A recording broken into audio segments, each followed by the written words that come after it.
Hey everyone, Daniel Kaiser here at E3 2016 at the Sony PlayStation booth, where I'm joined now by Reese, who's the director of Bend Studio up in beautiful Bend, Oregon, talking about a beautiful game, Days Gone, just announced here at E3. Congratulations on the reveal. You guys must be super stoked. Tell us all about Days Gone. Days Gone is about Deacon St. John, who is a drifter, bounty hunter.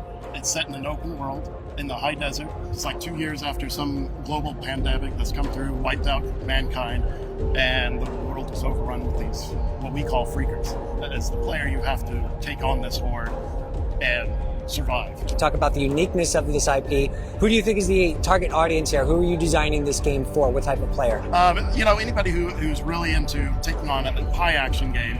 Again, it's open world, so vary amount, but it's also got a very strong narrative. You follow Deacon and his sort of journey through this environment and what's going on and how he sort of moves on to the next level. He seems like a very intriguing character. What can you tell us? What little backdrop can you give us about Deacon? He was part of an outlaw motorcycle group. He's kind of a badass, in the world before things went bad. So this is a really harsh environment now. So only the strongest and toughest individuals have been able to actually survive and still live. Sort of the ongoing thing that you quickly find out, surviving isn't living. Now, let's talk a little bit about Unreal Engine and why you chose Unreal Engine for this project. What was it about UE that helped you or is helping you to bring your vision for the game to life? Primarily, it was an opportunity with the tools that Unreal had for the pipeline. It sort of empowered all our designers and artists to start being able to prototype this. It's new IP, so it was a lot of exploration that we had to do and sort of get some of these concepts right, get the theme right, get the gameplay right.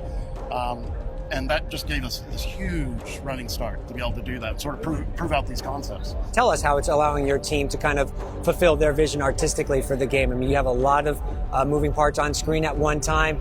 There's a lot of things going into replicating or at least portraying beautiful Bend, Oregon area. What is it about the engine that kind of brings those things in an uncompromised manner to life?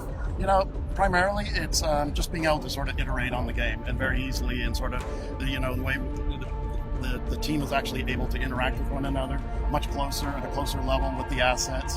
We can get them in very quickly, we can play test it right away and sort of build on that sort of the visual quality and where we need to go. So we're using a lot of the systems that are in, just in the base UE4. We're also modified it, for the specific needs of the IP. But it's got a great, it's a great engine that has a lot of extensibility that allows us to do that. So it's a fantastic project just revealed here at E3. So when can we expect to see some more? Because I'm itching to see some more gameplay. There's going to be more. We're just getting started. Yeah. And what's the website? Oh, it's benstudio.com. benstudio.com. Chris, we appreciate your time very much. Congratulations on the announcement here at E3. For more on the game and all things Unreal Engine, head on over to unrealengine.com.